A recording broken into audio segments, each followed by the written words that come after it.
Irmãos e irmãs, mais uma vez eu tenho a honra e a alegria de saudá-los com a graça e a paz do Senhor Jesus. E quero convidar a igreja para juntos abrirmos a nossa Bíblia no livro das Lamentações de Jeremias. Lamentações de Jeremias, capítulo 2, dando sequência assim à série de exposições que iniciamos domingo passado, no livro das Lamentações de Jeremias.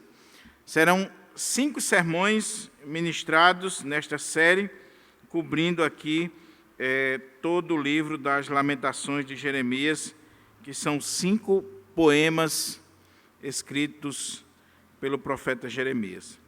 Então, Lamentações, capítulo 2. Nós estamos usando a nossa versão padrão, ARA, Almeida Revista e Atualizada. Lamentações, capítulo 2, do verso 1 ao 22, diz assim a palavra do Senhor. Como o Senhor cobriu de nuvens na sua ira a filha de Sião, precipitou do céu à terra a glória de Israel, e não se lembrou do estrado de seus pés no dia da sua ira. Devorou o Senhor todas as moradas de Jacó, e não se apiedou. Derribou no seu furor as fortalezas da filha de Judá, lançou por terra e profanou o reino e os seus príncipes. No furor da sua ira, cortou toda a força de Israel, retirou a sua destra de diante dos inimigos e ardeu contra Jacó como labareda de fogo que tudo consome em redor. Entesou o seu arco qual inimigo, firmou a sua destra como adversário e destruiu tudo que era formoso à vista. Derramou o seu furor como fogo na tenda da filha de Sião. Tornou-se o Senhor como inimigo, devorando Israel. Devorou todos os seus palácios, destruiu as suas fortalezas e multiplicou na filha de Judá o pranto e a lamentação. Demoliu com violência o seu tabernáculo, como se fosse uma horta. Destruiu o lugar da sua congregação. O Senhor em Sião pôs em esquecimento as festas e o sábado, e na sua indignação da sua ira, rejeitou com desprezo o rei e o sacerdote. Rejeitou o Senhor o seu altar e detestou o seu santuário. Entregou nas mãos do inimigo os muros dos seus castelos. Deram gritos na casa do Senhor como em dia de festa. Intentou o Senhor destruir o muro da filha de Sião, estendeu o cordel e não retirou a sua mão destruidora. Fez gemer o antemuro e o muro, eles estão juntamente enfraquecidos. As suas portas caíram por terra, ele quebrou e despedaçou os seus ferrolhos. O seu rei e os seus príncipes estão entre as nações, onde já não vigora a lei, nem recebem visão alguma do Senhor os seus profetas. Sentados em terra, se acham silenciosos os anciãos da filha de Sião.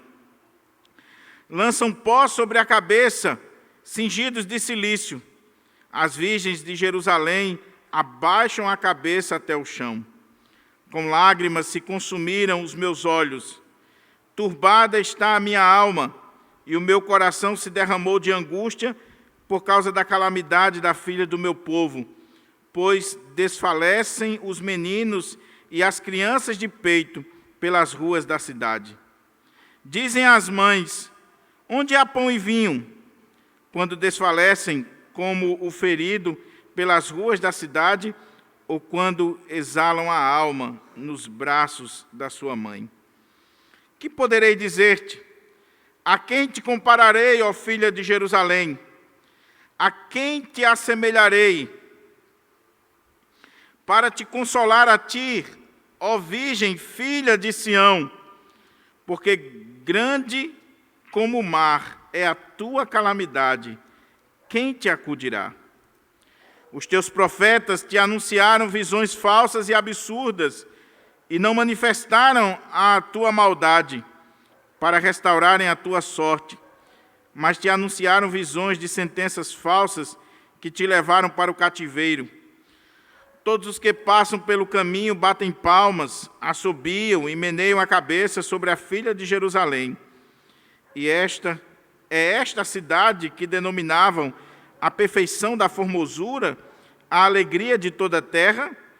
Todos os teus inimigos abrem contra ti a boca, assobiam e rangem os dentes. Dizem, devoramo-la, certamente este é o dia que esperávamos. Achámo-lo e vimo-lo. Fez o Senhor o que intentou, cumpriu a ameaça que pronunciou desde os dias da antiguidade. Derrubou e não se apiedou, fez que o inimigo se alegrasse por tua causa e exaltou o poder dos teus adversários. O coração de Jerusalém clama ao Senhor. Ó muralha da filha de Sião, corram as tuas lágrimas como um ribeiro, de dia e de noite. Não te des descanso, nem pare de chorar a menina dos teus olhos. Levanta-te, clama de noite, no princípio das vigílias, derrama como água o coração perante o Senhor. Levanta a ele as mãos pela vida de seus filhinhos, que desfalecem de fome à entrada de todas as ruas. Vê, ó Senhor, e considera a quem fizeste assim. Hão de as mulheres comer o fruto de si mesmas, as crianças do seu carinho, ou se matará no santuário do Senhor o sacerdote e o profeta? Jazem por terra pelas ruas o moço e o velho. As minhas virgens e os meus jovens vieram a cair à espada. Tu os matastes no dia da tua ira, fizeste matança e não te apiedaste. Convocaste de toda parte terrores contra mim, como no dia de solenidade. Não houve no dia da tua ira, Senhor, quem ocupasse, quem escapasse, ou ficasse aqueles do meu carinho, os quais eu criei, o meu inimigo os consumiu. Vamos orar ao Senhor e vamos pedir ao Senhor que nos abra a porta à palavra e fale ao nosso coração e que o Senhor nos dê atenção, discernimento, quebrantamento, para que a gente possa contemplar as maravilhas da sua lei. Curva a sua fronte, ore ao Senhor e peça ao Senhor para lhe dar a iluminação necessária. Pai querido, louvado e engrandecido seja o teu nome. Ó Senhor, estamos diante de um texto soleníssimo, um texto tão rico, tão profundo, tão desafiador. Um texto, ó Deus, que nos assusta, porque mostra a tua ira, mostra a tua santidade, mostra a tua justiça. E nós somos pecadores, Senhor. Mas tem misericórdia de nós. E que esse texto seja um alerta para a minha vida, para a vida da tua igreja, para a vida do teu povo. Ó Deus, ilumina o nosso coração, a nossa mente, nos dá discernimento e intrepidez para ministrar a tua palavra com fidelidade. E prepara o nosso coração para que essa palavra, uma vez pregada, ela encontre guarida no nosso coração e transforme a nossa vida para a glória do teu nome. Que as palavras dos meus lábios e o meditar do meu coração sejam agradáveis na tua presença, ó Senhor, rocha minha e redentor meu. Amém. Meus irmãos, o tema da nossa mensagem nesta noite, baseado neste capítulo de Lamentações, é a manifestação da ira de Deus. A manifestação da ira de Deus. Se você prestou atenção na leitura do texto, você vai ver que esse capítulo 2 do livro das Lamentações, ele fala por A mais B sobre a ira de Deus. No livro de Lamentações como um todo, nós temos 12 vezes, pelo menos, falando sobre a ira de Deus. E só no capítulo 2 nós temos pelo menos 7 vezes. No livro todo, 12, mas só aqui, pelo menos 7 vezes.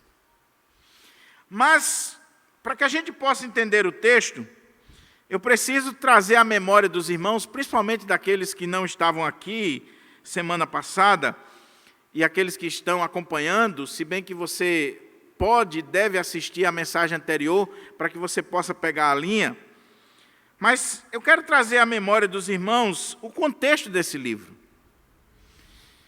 Nós estamos aqui no ano 587, 586, quando o rei Nabucodonosor, rei da Babilônia, ele invade Jerusalém, Judá, o reino do sul naquela época, e ele leva cativo o povo e destrói toda a cidade. Em 931, nós temos a divisão de Israel. Quando Salomão morre, nós temos a divisão. O reino do norte, com 10 tribos, e o reino do sul, com 2 tribos. O reino do norte, ele foi extinto no ano 722, pela Síria. E o reino do sul vai ser levado cativo pela Babilônia em 586. O reino do norte nunca mais volta, ele vai ser punido. O reino do sul tinha uma promessa de que o cativeiro duraria 70 anos e que após os 70 anos o Senhor traria o seu povo de volta para a terra prometida. Mas por que esse povo foi levado para o cativeiro? Porque o povo não deu ouvido à voz de Deus. Porque o povo não aprendeu as lições com o que aconteceu no Reino do Norte. Israel, chamando aqui Israel no sentido mais geral, Jerusalém não ouviu principalmente o profeta Jeremias, que havia sido levantado por Deus para chamar o povo ao arrependimento, para proclamar a palavra de Deus para o povo. E Jeremias disse que se o povo não emendasse os seus caminhos, não se arrependesse dos seus pecados, não se voltasse para o Senhor, eles seriam punidos.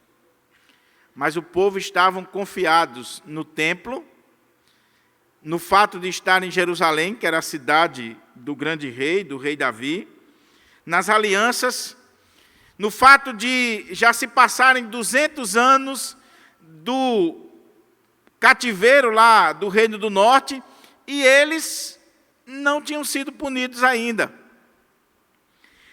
Sem dizer que eles achavam que Jeremias era um profeta comprado, financiado pelo rei da Babilônia, para fazer com que o povo se submetesse ao rei da Babilônia.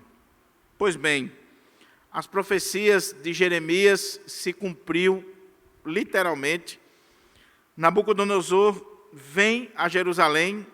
Nós já vimos aqui que teve pelo menos 3 vindas de Nabucodonosor, em 605, em 597 e agora em 586, quando ele vem para devastar tudo e levar o povo cativo.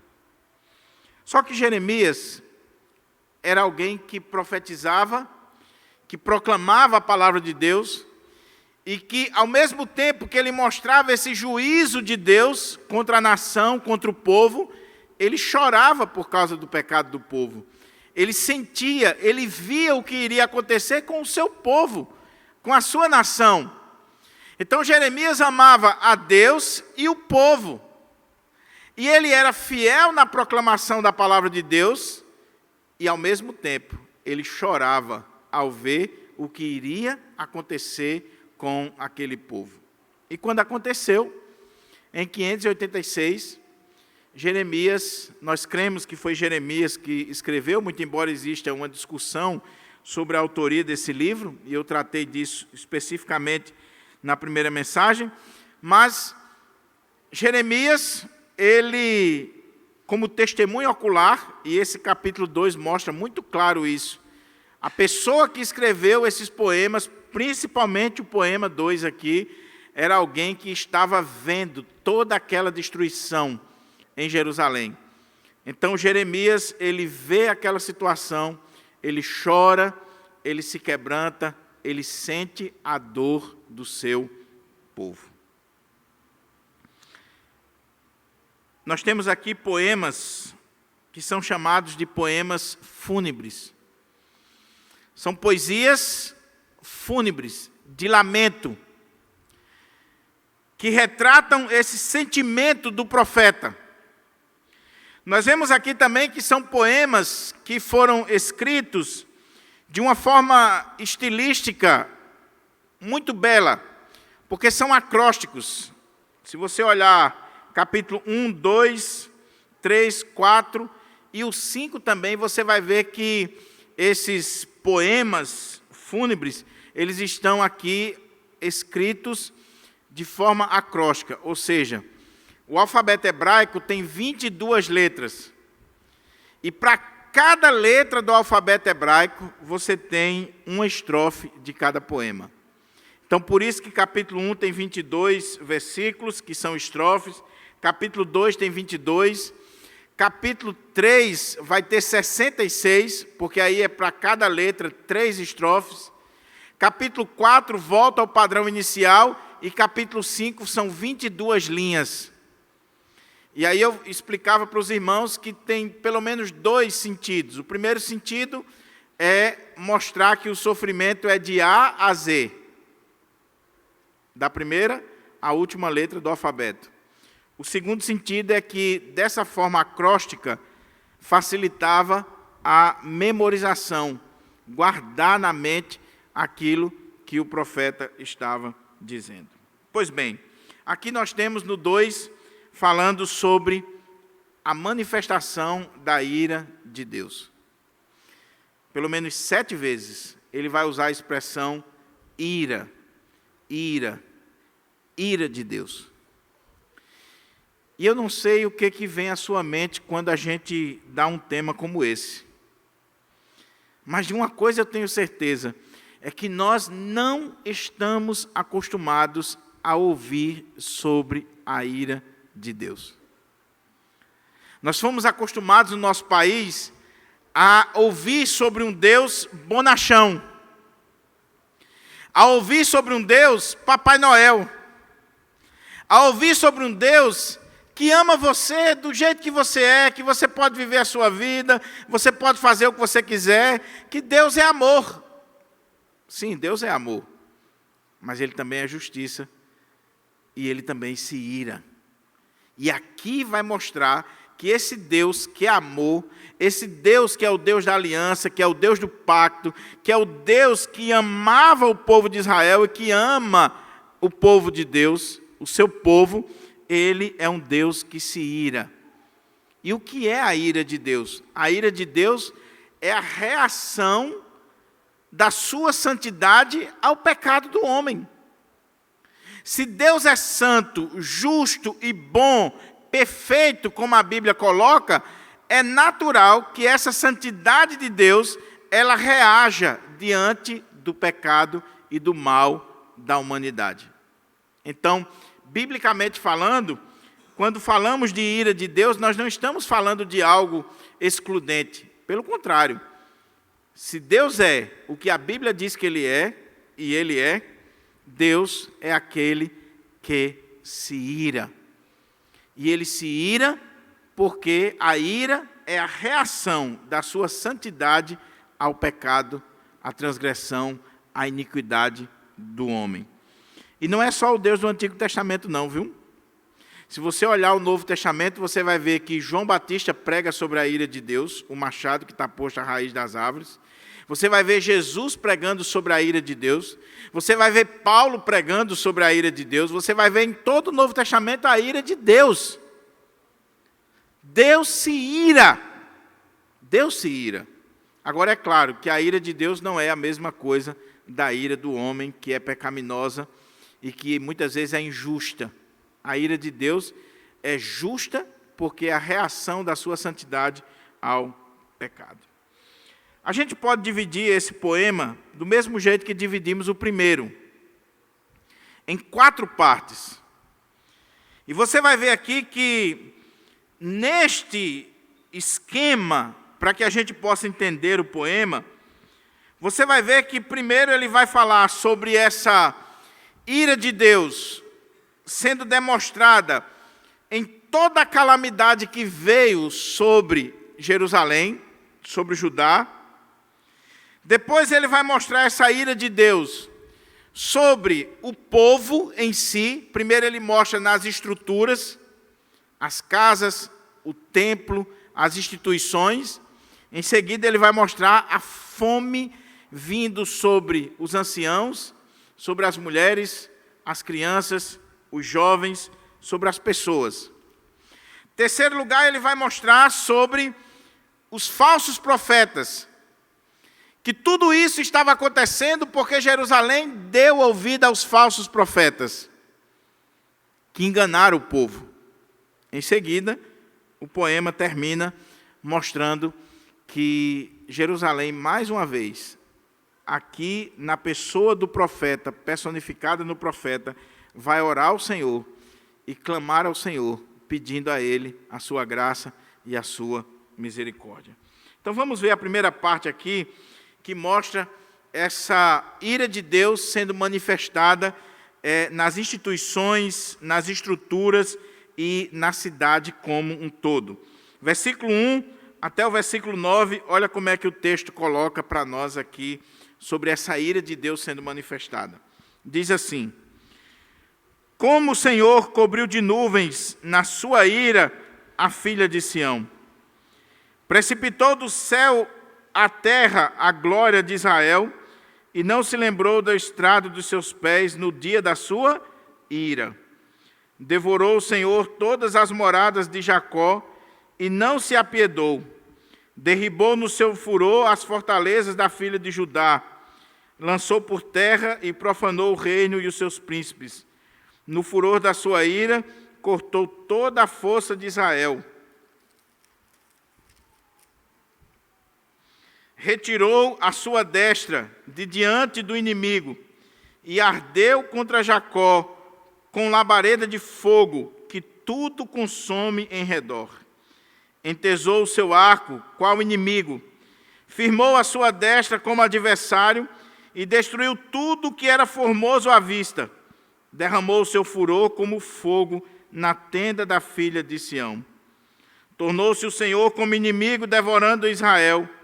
Devorou todos os seus palácios, destruiu as suas fortalezas e multiplicou na filha de Judá o pranto e a lamentação. Demoliu com violência o seu tabernáculo como se fosse uma horta. Destruiu o lugar da sua congregação.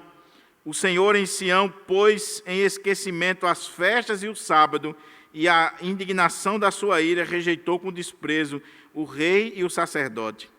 Rejeitou o Senhor o seu altar e detestou o seu santuário. Entregou nas mãos do inimigo os muros dos seus castelos. Deram gritos na casa do Senhor, como em dia de festa. Intentou o Senhor destruir o muro da filha de Sião.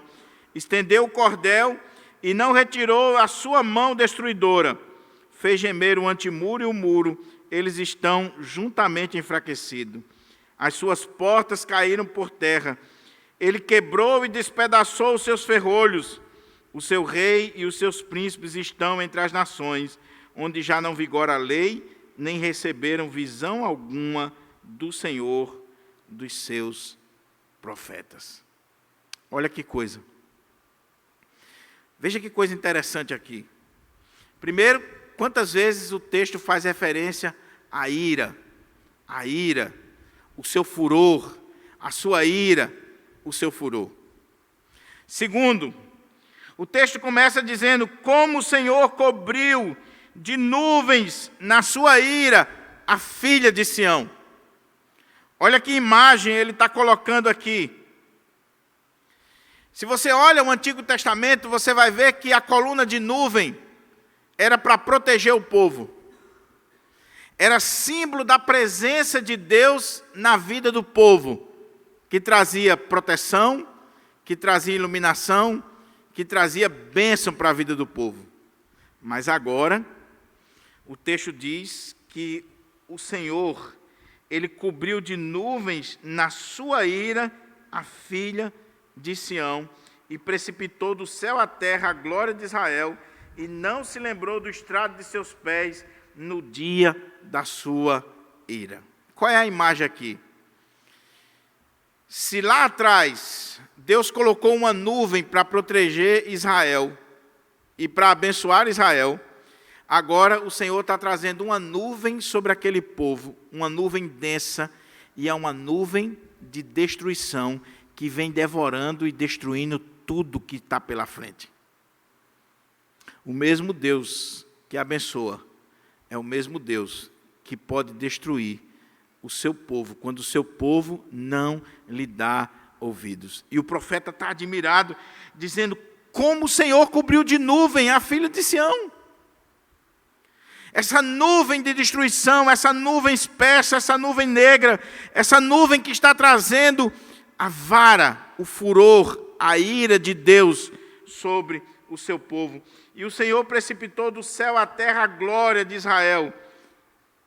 O Senhor colocou toda aquela cidade, Jerusalém, Judá, e não se lembrou do estrado de seus pés no dia da sua ira. Então, se antes a nuvem era bênção, agora é uma nuvem de destruição. Mas outra coisa que esse texto coloca ainda, essa primeira parte, falando da destruição, é que Deus se tornou o inimigo do seu povo. Aquele que trazia a nuvem para proteger e para guardar, aquele que cuidava do povo, agora é ele que vai devorar o povo, agora é ele que vai entesourar o seu arco, agora é ele que vai trazer juízo sobre o povo. Ou seja, quem está sendo o instrumento é Nabucodonosor, é a Babilônia. Mas quem está por trás, quem é o autor de tudo isso aqui, é o próprio Deus. Olha como é que o texto diz: devorou o Senhor todas as moradas de Jacó e não se apiedou, derrubou no seu furor as fortalezas da filha de Judá, lançou por terra e profanou o reino e os seus príncipes. No furor da sua ira, cortou toda a força de Israel e retirou a sua destra. Foi o Senhor quem devorou, e é o Senhor quem está cortando toda a força. É interessante que no original aqui, a palavra que aparece é chifre. E chifre, no contexto veterotestamentário, é força, poder. A ideia aqui é que o Senhor tirou todo o poder de Israel.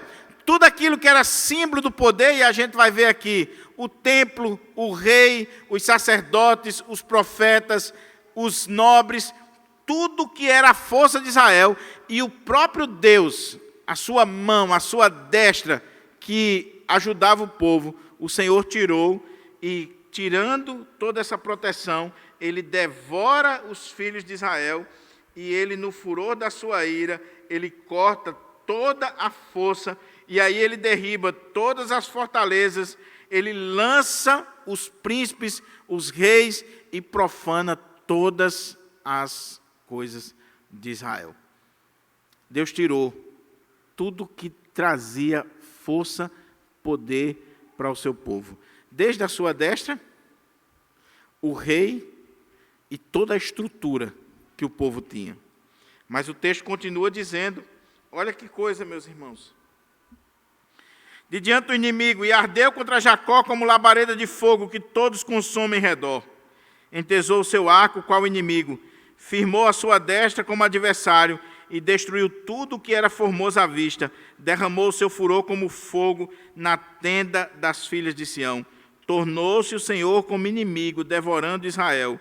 Devorou todos os seus palácios, destruiu as suas fortalezas e multiplicou na filha de Judá o pranto e o lamento. Demoliu com violência o seu tabernáculo, como se fosse uma horta, destruiu o seu lugar da sua congregação.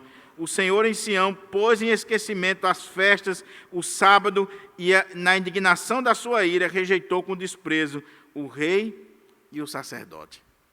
E aí ele vai continuar dizendo que rejeitou o Senhor o altar e detestou o seu santuário, entregou nas mãos do inimigo os muros dos seus castelos, deram gritos na casa do Senhor, como em dia de festa.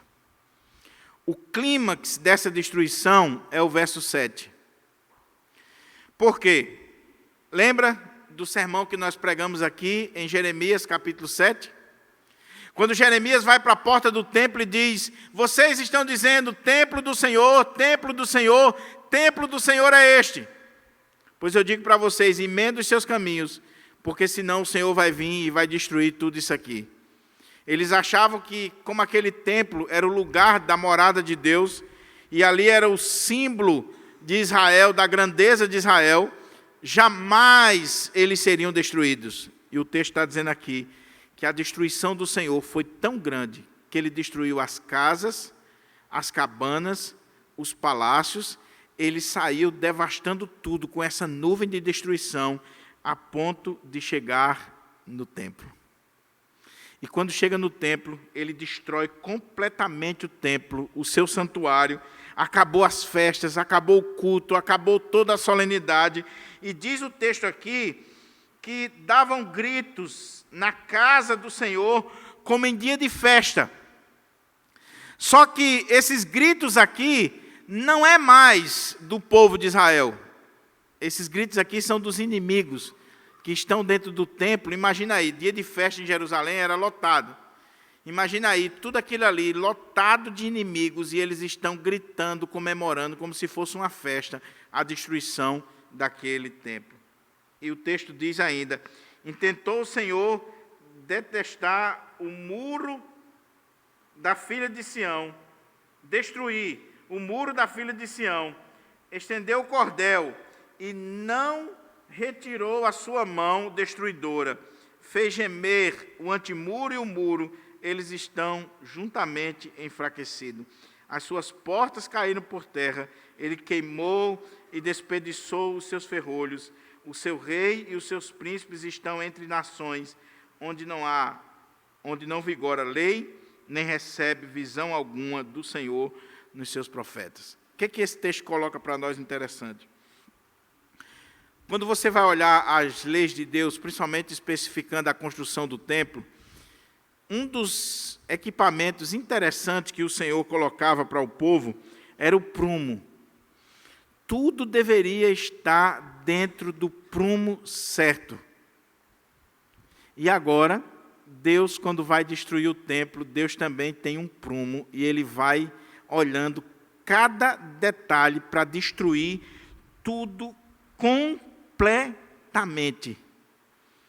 E isso traz choro, lamento, isso faz o povo gemer diante do Senhor. E quando ele derruba as portas, ele quebra tudo, diz que o rei está entre as nações e todos estão chorando porque não tem mais as visões do Senhor nos profetas. Preste atenção nisso aqui, meus irmãos, que é interessante. Existiam falsos profetas naquela época, sim. Mas não era só Jeremias que era o profeta de Deus. Existiam outros profetas de Deus. Mas agora, com a destruição da cidade, com a destruição das casas, do palácio, das cabanas, do tabernáculo, do próprio templo, com toda aquela devastação, e o rei está sendo desterrado, não tem mais lei de Deus, não vigora mais a lei de Deus, não tem mais profeta, não tem mais visão do Senhor para aquele povo. Aqueles profetas que falaram a palavra de Deus já não existem, já não estão mais ali, já não tem mais a lei de Deus. O povo está sendo levado para o cativeiro. Jerusalém virou pó. Jerusalém, que era essa cidade formosa, linda, ela agora vai cair por terra, e principalmente o templo. Lembra do que eu disse? O clímax aqui é o templo. E quando o templo cai, eles se desesperam, há lamento, há choro, há luto, porque eles achavam que aquilo ali jamais seria destruído. Mas aí vem a segunda parte do texto. A primeira parte é do verso 1 a 9, que vai falar dessa destruição das estruturas. E o clímax é a destruição do templo e o rei sendo levado, não tem mais profetas, não tem mais a lei de Deus. Mas a segunda parte, do verso 10 até o verso 13, olha o que diz aqui: a fome, a miséria no meio do povo. Diz assim: sentados em terra se acham silenciosos os anciãos da filha de Sião. Lançam pó sobre a cabeça, cingidos de cilício. As virgens de Jerusalém abaixaram a cabeça até o chão. Com lágrimas se consumiram os meus olhos. Turbada está a minha alma, e o meu coração se derramou de angústia, por causa da calamidade da filha do meu povo, pois desfalecem os meninos e as crianças de peito pelas ruas da cidade. Dizem as mães: onde há pão e vinho? Quando desfalecem como ferido pelas ruas da cidade, ou quando exalam a alma nos braços de suas mães. Que poderei dizer-te? A quem te compararei, ó filha de Jerusalém? A quem te assemelharei para te consolar a ti, ó virgem filha de Sião? Porque grande como o mar é a tua calamidade, quem te acudirá? Na primeira parte do poema, ele mostra a ira de Deus sobre as estruturas. Palácios, o governo, o rei, os príncipes, a falta dos profetas, tudo está por terra.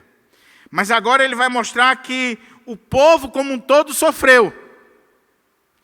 E que os anciãos aqui, que pode ser a liderança ainda está falando da liderança, os anciãos eram a liderança do povo de Israel, ou pode ser os chefes de família como um todo, eles estão agora sentados à porta da cidade, não para julgar, não para tomar decisões, não como anciãos ou líderes, mas eles estão sentados à porta da cidade, chorando, colocando pó sobre a cabeça, vestidos de cilício, de pano de saco, de sacos pretos.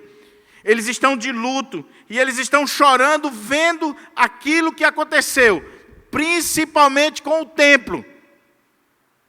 Mas não só isso. O profeta diz que ele chora e que as lágrimas correm na sua face, porque ele olha e vê a fome em Jerusalém.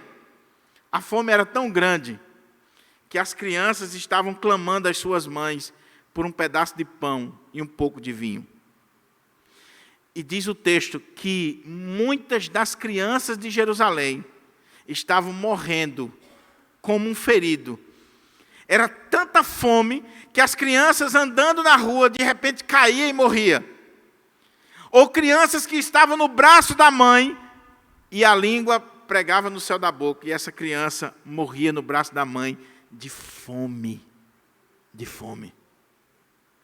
E o profeta diz que isso trouxe o seu coração lágrimas, angústias. Com lágrimas se consumiram os meus olhos, turbada está a minha alma, e o meu coração se derramou em angústia, em ver aquela cena, em ver o que estava acontecendo com o povo de Deus, dos velhos, dos anciãos, as crianças, as virgens, as moças, os jovens, os rapazes. E ele diz: grande é a sua calamidade, grande é o que aconteceu com você, porque grande como o mar é a sua calamidade, grande como o mar. Meus irmãos, imagine o profeta Jeremias vendo aquela cena. E como eu disse, o texto mostra o relato de alguém que era testemunha ocular. Ele está vendo. Ele está contemplando. Se só o fato da gente ler já mexe conosco, principalmente quando fala das crianças, e se você continuar lendo o livro de Lamentações, você vai ver, mostrando principalmente essa questão das crianças. Imagine o profeta Jeremias olhando a entrada da cidade, os líderes, os anciãos, os pais de família, jogando terra sobre a sua cabeça, vestidos de pano de saco, chorando, lamentando, vendo a destruição, vendo o caos, vendo a fome. Imagina aquelas mães vendo seus filhos morrer nos seus braços. Quem é pai, quem é mãe sabe muito bem, quando você tem um filho e aquele filho está passando mal nos seus braços, você fica desesperado. Você fica desesperado. Essa semana a Lídia passou mal, teve uma febre muito alta e ela passou mal mesmo. Amanda ficou desesperada. E nós fomos para o hospital e a Amanda entrou no hospital gritando, pedindo socorro à minha filha. Agora imagine uma mãe estar com um filho no braço e ver o seu filho morrendo de fome. E ela não tem comer para dar ao seu filho. Imagine uma mãe, um pai, imagine alguém olhando nas ruas da cidade, as crianças cambaleando na rua e de repente caiu, morreu. De fome. De fome. Eu que sou sertanejo, quando eu vou para Currais Novas em período de seca, e você vai na estrada e você vê aqueles animais mortos por causa da seca, dói o nosso coração. Imagine você ver crianças mortas. Então, o texto está dizendo que essa manifestação da ira de Deus foi tal que atingiu não só as estruturas, mas atingiu o povo, do maior ao menor, dos velhos às crianças. Terceira divisão do texto, para a gente olhar aqui, que coisa interessante. Por que isso aconteceu? Qual é a causa? O que está por trás? Aí ele vai falar agora dos profetas.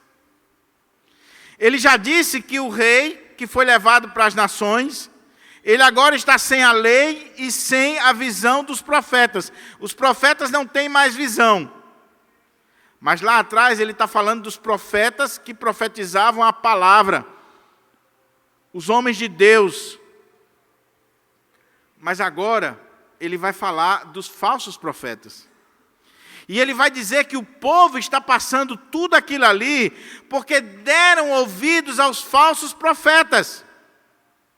E se você lembra da mensagem anterior, no poema anterior, o próprio povo de Jerusalém vai chegar à conclusão: nós estamos passando por isso porque nós pecamos, nós não demos ouvidos à palavra de Deus, nós não demos ouvido aos profetas de Deus, nós prevaricamos contra o Senhor.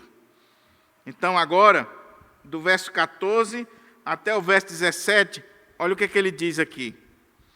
Os teus profetas te anunciaram visões falsas e absurdas, e não manifestaram a tua maldade para restaurarem a tua sorte.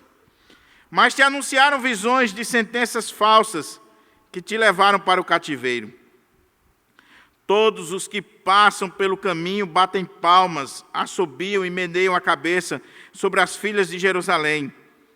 É esta a cidade que denominavam a perfeição da formosura, a alegria de toda a terra? Todos os teus inimigos abrem contra ti a boca, assobiam e rangem os dentes. Dizem: devoramo-la. Certamente este é o dia que esperávamos. Achamo-lo e vimo-lo. Fez o Senhor o que intentou. Cumpriu a ameaça que pronunciou desde os dias da antiguidade. Derrubou e não se apiedou. Fez que o inimigo se alegrasse por tua causa e exaltou o poder dos teus adversários. Lembra do contexto? Deus levantou profetas. Jeremias, o principal. Jeremias profetiza para o povo e prega a palavra de Deus para o povo. E o povo não dá ouvidos ao profeta Jeremias, porque a palavra, a profecia, o oráculo de Jeremias era duro. E aí eles começaram a dar ouvidos aos falsos profetas, aqueles que pregavam uma palavra agradável, o que o povo queria ouvir, o que trazia alegria ao coração do povo. Então, enquanto Jeremias estava dizendo assim, emenda os seus caminhos, se convertam, mude de vida, senão o Senhor vai destruir isso aqui. Enquanto Jeremias estava dizendo, olha, não faça aliança com o Egito, com outros povos, porque não adianta. Vocês têm que se voltar para o Senhor. O Senhor me revelou que vai vir do norte a destruição. A Babilônia vai vir e vai levar tudo. Jeremias chegou para o rei e disse, se renda, se entregue, para poupar a cidade, para poupar o povo. O que os falsos profetas faziam? Se levantavam e diziam, não, Deus está conosco.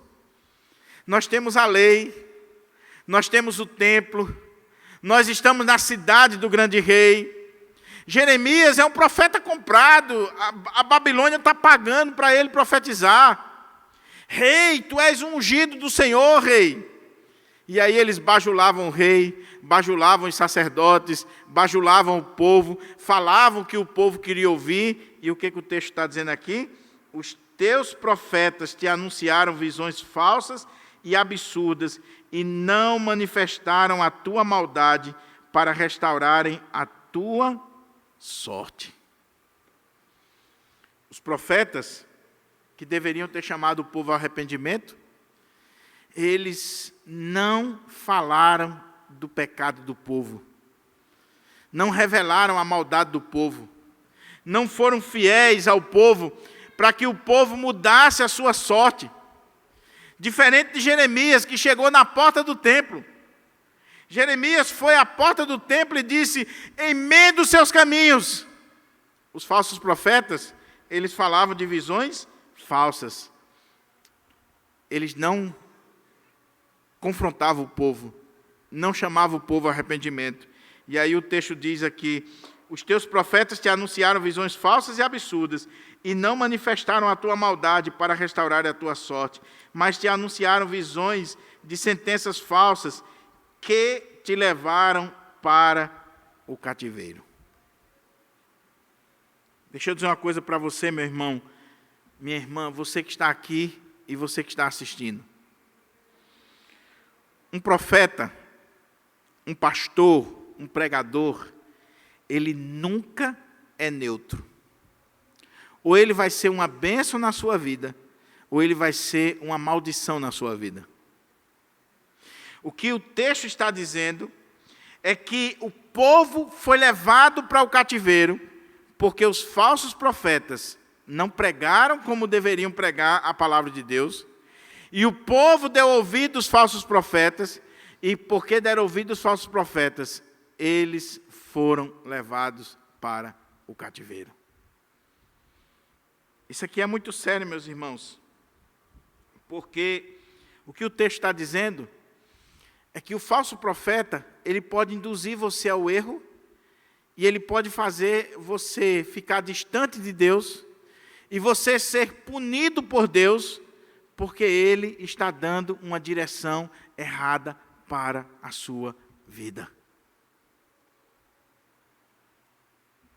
É melhor um profeta verdadeiro que confronta você, que chama você ao arrependimento, que mostra o seu pecado, que expõe a sua ferida, do que o falso profeta, que vai fazer de conta que não está acontecendo nada, e depois a vara do furor de Deus, a ira de Deus, a disciplina de Deus vem sobre a sua vida. Aqui está a causa. É quando a igreja dá ouvidos aos falsos profetas. E por causa disso, eles foram levados para o cativeiro. E aí o texto mostra que os seus inimigos zombavam da cidade, que os seus inimigos meneavam a cabeça e diziam, é essa a formosa Jerusalém? A grande cidade? Olha aí, nós conseguimos o que nós queríamos. Eles estão zombando da cidade do Senhor, eles estão zombando da igreja de Deus, da Jerusalém, e eles abrem a boca, eles assobiam, eles rangem os dentes, e eles dizem, devoramo-la. Certamente este é o dia que esperávamos, achamo-lo e vimos-lo. Os inimigos. Veja, meus irmãos, como o reino das trevas, ele é orquestrado. ele levanta o falso profeta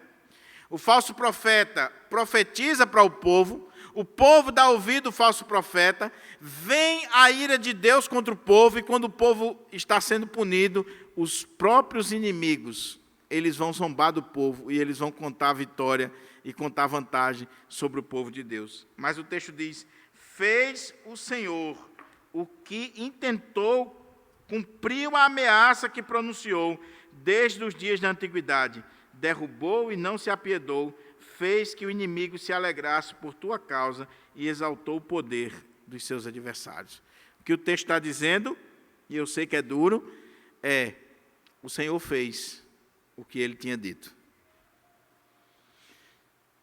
Desde a antiguidade, o Senhor estava falando, o Senhor estava levantando profetas, o Senhor deu a sua lei, o Senhor estava exortando o povo e dizendo, vocês têm uma parte a cumprir na aliança.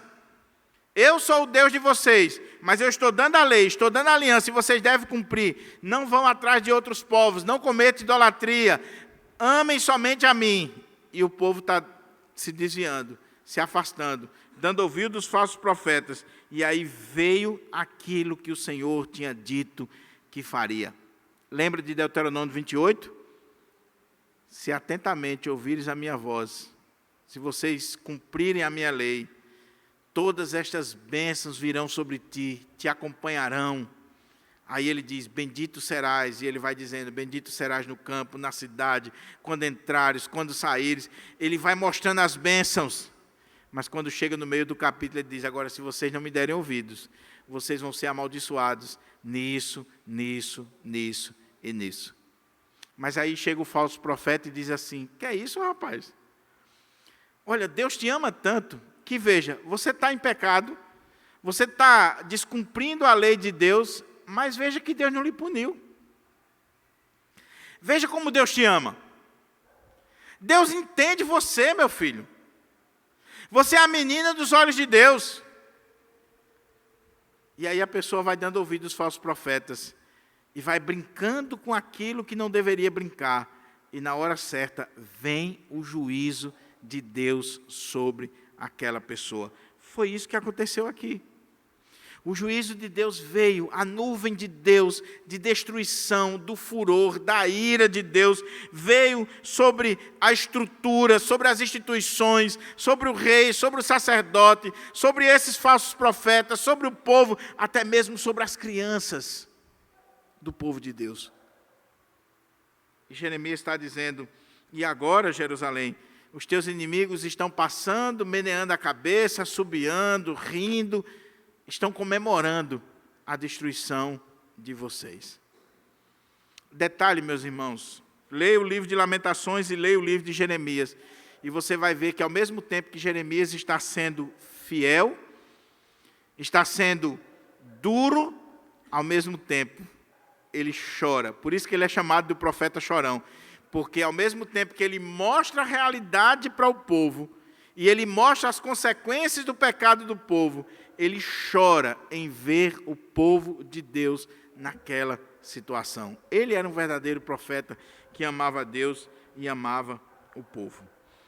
Concluindo aqui, o último ponto, a última parte do texto.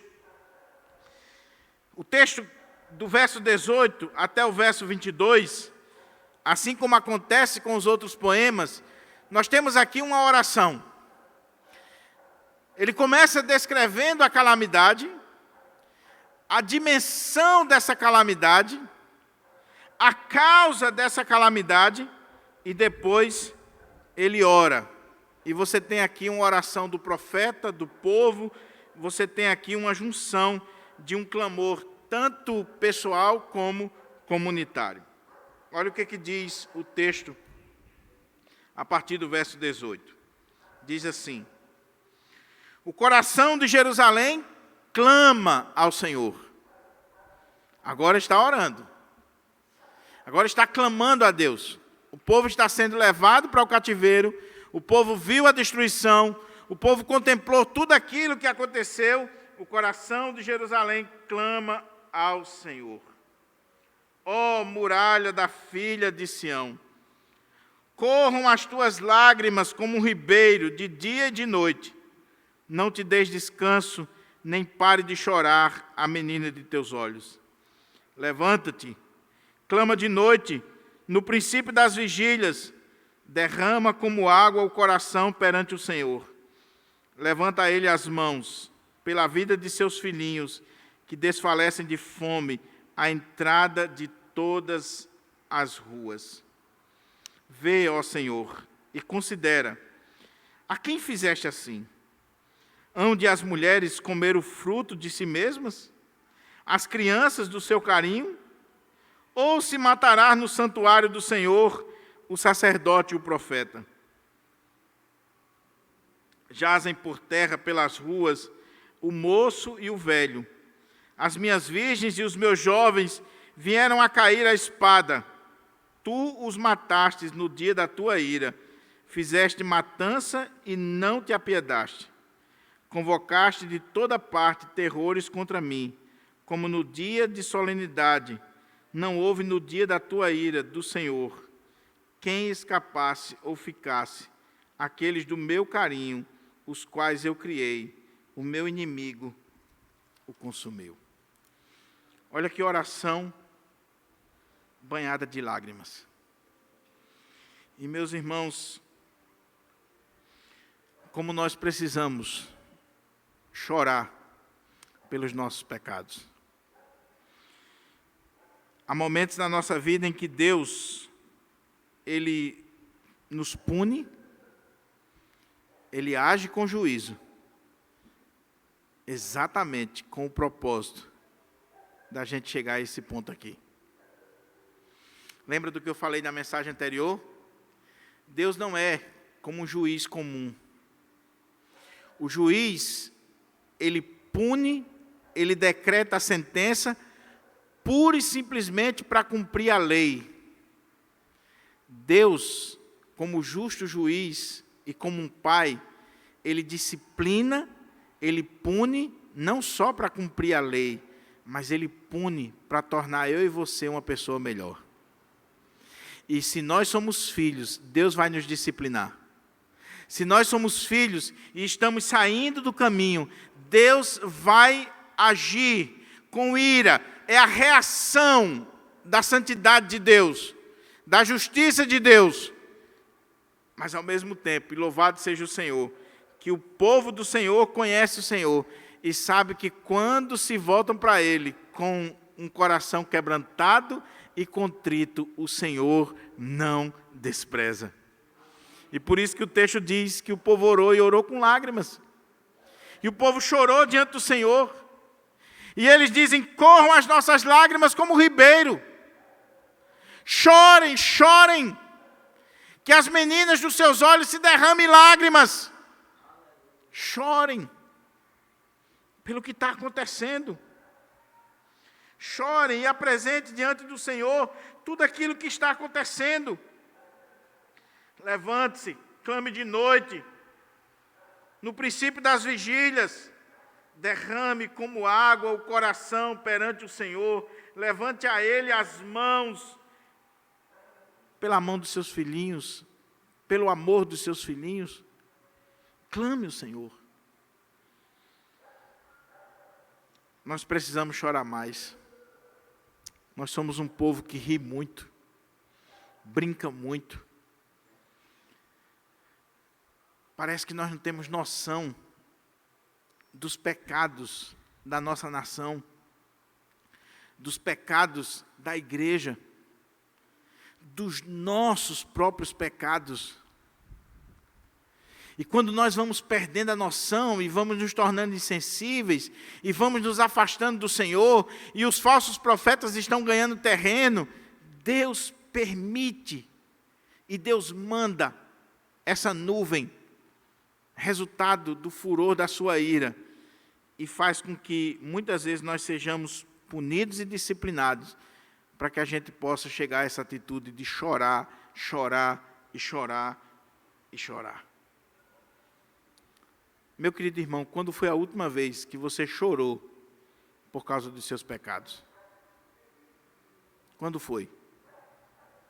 Quando foi a última vez que caiu realmente a ficha na sua cabeça de que você é um pecador, de que você peca contra Deus e que você merece o inferno, e que se Deus não tiver misericórdia de você, se Deus não agir com graça e misericórdia de você, você vai para o inferno, eu e você, por causa dos nossos pecados? Quando foi a última vez que você caiu essa ficha? Mas não só pelos seus, mas como eu disse, pelos da nação, pelo nosso país. Irmãos, o que está acontecendo no nosso país é muito difícil. Essa semana eu fui ali no Via Direta e teve uma briga no Via Direta que juntou gente. Sabe o que estava acontecendo? 2 pré-adolescentes, pelo menos foi o que ficou dito lá, no celular, uma com a outra. E aí, uma das mães pegou o teor da conversa, e a conversa era uma conversa pornográfica. O pior é que a outra mãe estava aliciando essa criança. E essas 2 mães se pegaram. Você está achando que seu filhinho ou sua filhinha está vendo os sermões do pastor Diogo no celular? Pode até estar vendo, mas se você não vigiar, está vendo outras coisas. Se você não vigiar, vai ter gente aliciando o seu filho e a sua filha. Essa semana, meus irmãos, eu não lembro quem foi o irmão aqui da igreja que me mandou um vídeo, mas uma live seríssima, de uma senhora que se colocava como de religião afro-candomblé, de esquerda, comunista, satanista, e na live, ao vivo, para todo mundo, sabe o que ela estava dizendo? Dizendo o seguinte: como é que nós vamos dominar o nosso país? Vamos fazer o seguinte, nós vamos nos infiltrar nas igrejas evangélicas. E ela disse: eu sou satanista, eu não creio em Deus, mas eu vou para a igreja, sou recebida na igreja, e sabe onde é que ela trabalha, onde é que ela quer ir trabalhar? No departamento infantil. Está na live. E ela dizendo assim: nós vamos para as igrejas, chega na igreja, a demanda do departamento infantil é muito grande, qualquer pessoa que chega é colocada para cuidar das crianças. E ela disse assim: nós vamos lá para as crianças, e nós vamos ensinar para as crianças sobre revolução, nós vamos ensinar para as crianças os princípios do comunismo de esquerda, assim, assim, assim. E quando essas crianças chegarem em casa, elas vão brigar com seus pais, e nós destruímos de dentro para fora. Ao vivo. Ao vivo. Será que nós não devemos chorar por isso? Será que nós não devemos chorar, meus irmãos, com o índice de pastores que têm caído em pecado na nossa nação? De pastores que têm tirado a própria vida? De escândalos que vêm sobre a igreja evangélica no nosso país? Será que nós não devemos chorar pelo fato de hoje você dizer que é pastor, ou que é evangélico, ou que é crente, é motivo de zombaria? Porque por causa dos pecados da igreja evangélica brasileira, as pessoas estão zombando de nós. Zombando. Eu chego nos cantos, meus irmãos, eu digo que sou pastor por consciência, por vocação. Mas quando você diz que é pastor, o sorrisinho no canto da boca é certo. Pastor não financia. Pastor é mal visto. É sinônimo de caloteiro, de ladrão, de enganador. Por quê? Porque o que está na mídia, o que está na televisão, são os falsos profetas. Nós devemos chorar e dizer: Senhor, tem misericórdia do nosso país. Senhor, abençoa o nosso país. Senhor, levante autoridades, levante profetas, levante pastores, ministros do Senhor, que venha chamar essa nação a arrependimento. Que venha chamar essa nação a arrependimento. O nosso país, meus irmãos, está com os muros caídos, com as portas queimadas. O nosso país está como Jerusalém. Está como Jerusalém. Mas quando você estiver chorando, creia nisso. E diga, vê, ó Senhor, e considera a quem fizeste assim. E não tenha medo de colocar diante de Deus o que está lhe incomodando. Olha o que o texto diz. Há de as mulheres comer o fruto, os seus próprios filhos, as suas crianças. Ó Senhor, até quando isso vai continuar? E aí vai descrevendo aquela destruição, vai descrevendo aquela calamidade e vai colocando diante de Deus. E chorando diante de Deus.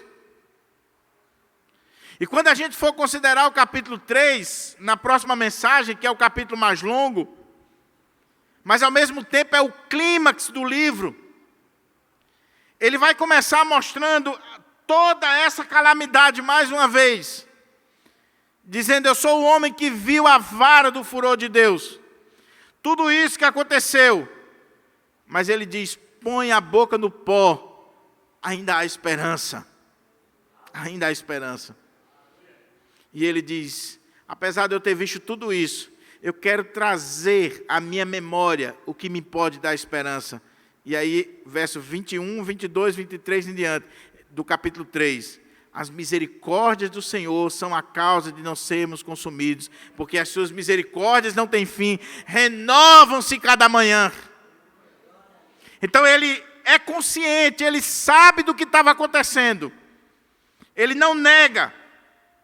Ele sabe muito bem que o que estava acontecendo era fruto do pecado. Mas ele sabe também que Deus é um Deus de misericórdia, que Deus é um Deus de amor, que Deus é bom. E ele clama, e ele chora diante do Senhor, e ele põe a boca no pó para clamar diante do Senhor. Meu querido irmão, minha querida irmã, o desafio para mim e você é chorar mais. É derramar mais lágrimas diante do Senhor. Que Deus traga consciência de pecado na nossa vida. E que trazendo consciência de pecado, traga arrependimento, quebrantamento, choro, joelho dobrado. E que uma vez fazendo isso, nós vamos colocar diante do Senhor tudo aquilo que está inquietando, tudo aquilo que está produzindo mal, tudo aquilo que está vindo como resultado do nosso pecado. Mas não esqueçamos que a gente só faz isso porque, em última instância, a gente entende que quem está por trás de todas as coisas e quem tem o domínio de todas as coisas é o Senhor. É Ele que fere e é Ele que cura. É Ele quem disciplina e é Ele quem traz o povo de volta do cativeiro, porque Ele é bom. Ele é um pai que disciplina o filho a quem quer bem. A minha oração é que esse texto, escrito há tantos anos atrás, escrito há pelo menos 2.600 anos, que esse texto possa nesta noite estar queimando no meu e no seu coração. Qual é a visão que você tem de Deus? Quem é o Deus que você serve? Quem é o Deus que você veio adorar aqui nesta noite? É esse Deus bonachão, Papai Noel, que passa a mão na cabeça? Ou o Deus da Bíblia, que é justo, que é santo, que é perfeito, que se ira e que não passa em branco o nosso pecado. não passa em branco o nosso pecado. Esse é o Deus que Jeremias está mostrando para nós. E como eu disse, pastor, mas isso aqui é no Antigo Testamento. Com Jesus é a graça, é a misericórdia, sim, para aqueles que se arrependem, para aqueles que se voltam para o Senhor. Se você não se arrepende dos seus pecados, se você não se volta para o Senhor, tem juízo de Deus, sim. Tem juízo de Deus, sim.